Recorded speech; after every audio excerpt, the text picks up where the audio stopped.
Hi అండి. అందరికీ శ్రావణ శుక్రవారం శుభాకాంక్షలండి.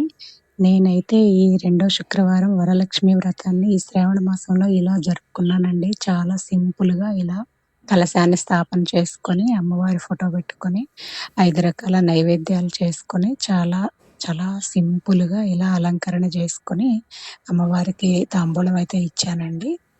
ఇలా నేను చాలా సింపుల్‌గా డెకరేషన్ చేసుకున్నాను. చూడండి ఎలా ఉందో కామెంట్ చేయండి.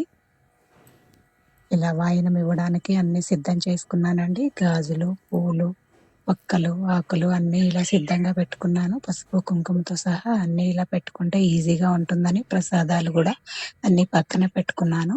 ఇలా ఉంటే వచ్చిన ముత్తైదువలకు వాయనం ఇవ్వడం మనకు చాలా ఈజీగా ఉంటుందండి. ఇలా అన్నీ సెట్ చేసి పెట్టుకున్నాను. పక్కన పిలిచానండి. ఒక 5గురు ముత్తైదువలనైతే పిలిచాను. వాళ్ళకి నేను వాయనం ఇచ్చుకుంటానండి. పూజ పూర్తయింది ఇప్పుడే.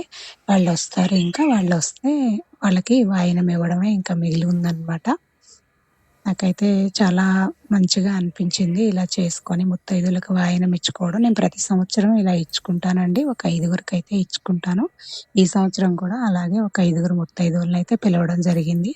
పూజ పూర్తయింది ఇప్పుడే.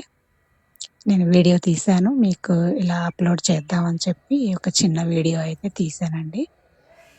చూసి ఎలా ఉందో కామెంట్ చేయండి. థాంక్ యూ అండి.